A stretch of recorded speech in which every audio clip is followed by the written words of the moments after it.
We're back in the West Midlands and we're back on the Insignia, and today I really wanted to get into the paintless dent repair on this dent here in the wing. However, it's really cold, so I just don't think that's going to work very well. Believe it or not, I have washed the Insignia since the last video, but it's been up to Liverpool and back, so it's looking dirty again. However, when I washed it, I had a little look around the bodywork and I spotted some touch-up paint here which has been done really badly. So what I'm going to do in this video is I'm going to see if I can get a bit of a sheen on this finish and improve it, and if I can, then that's going to inform what I can do with the bumper, where there's some stone chips that have been badly touched in, and if I can't, then it's no great shakes because it means I'm just going to paint it anyway.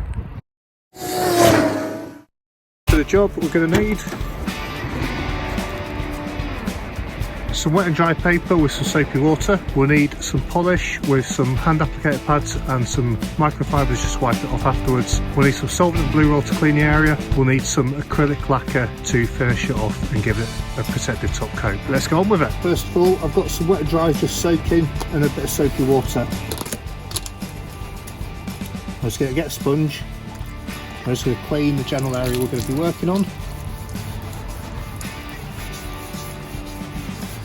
That's going to stop any grit getting transferred around the place and make sure the only abrasive action is actually going to be from the sandpaper.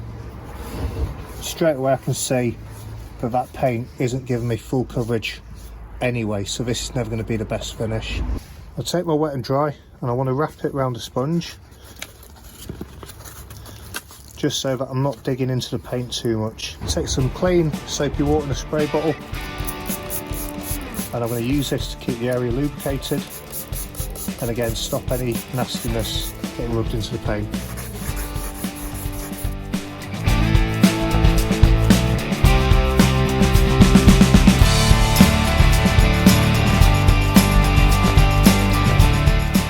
I can already see there's loads of paint missing off this repair, but just a quick once over has already made the actual paint look a lot cleaner and tidier than the repair originally looked. So now I'm going to try a little bit of polish and just see how that looks. You can see where the sandpaper's just rubbed into the top coat a little bit, and that's absolutely fine. I'm going to get that out with the polish now, and we'll see how this comes up. And although I know I'm going to have to touch this back in properly, what I'm going to be able to tell from doing this is whether or not I'll be able to recover the other bits that have been repaired as little stone chips but not top coated, or whether I'm going to have to touch them in again and do the job from scratch.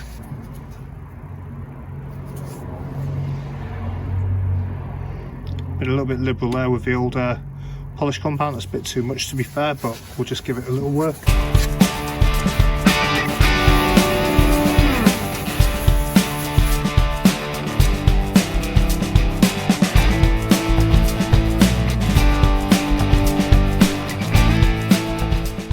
It's time to stop when you can see a little bit of paint transferring onto the pad. Take a clean microfiber cloth and just give it a wipe.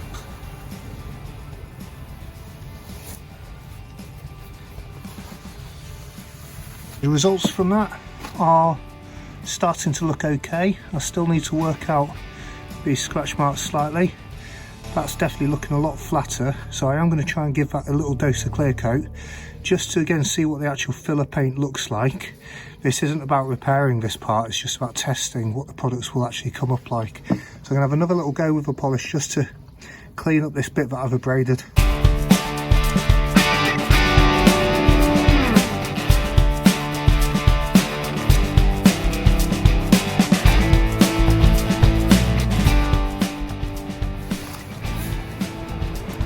There we go, looking fine there. Okay, so the next stage is I'm going to use a little bit of clear coat, just localised into this area alone. So I'm going to do a little bit of masking now, and then we'll get ready to start spraying that.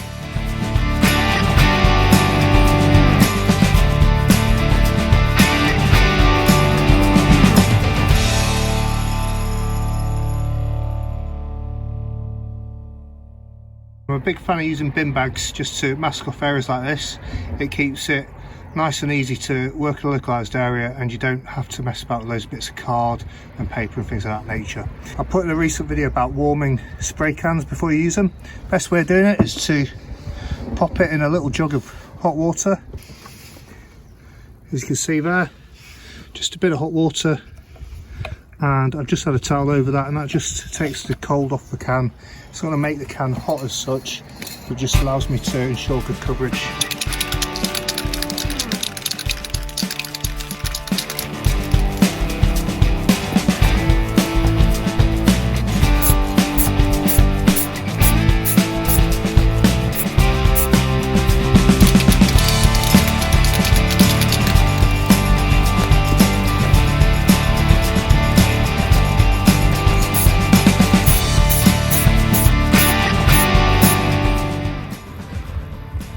Okay, so it's had a good hour to dry, so let's have a look and see how we're doing. Just take the old masking off. So yeah, okay. So you see where the fresh top coat, the fresh lacquer's gone on. Up close, well, it clearly doesn't look great, but coming back a bit, I think that repair's a lot less noticeable.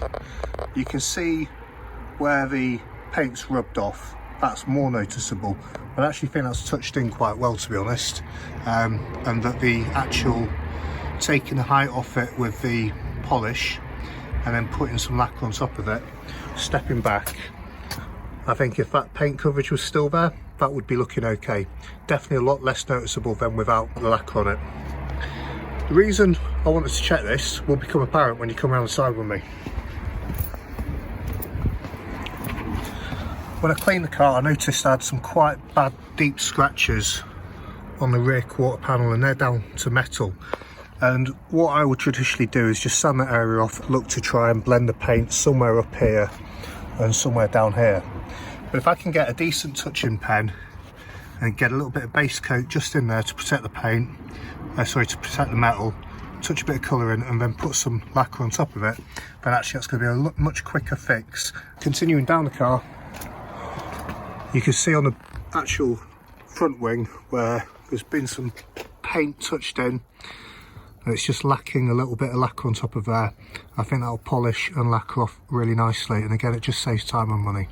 So, quick fix, saved me quite a bit of time and prep, and get me into a good place to actually get this car sold. The other area where this technique's going to make a massive difference is going to be on this front bumper. You can see absolutely loads of touched in stone chips, which, if I was to respray the entire bumper, would take absolutely ages to do, and also cost me quite a bit in paint. But if I can just polish them and put a layer of lacquer over them and polish that off and get a good finish, then actually happy days. That's going to save even more time and money and get us one step closer to being prepped to sell.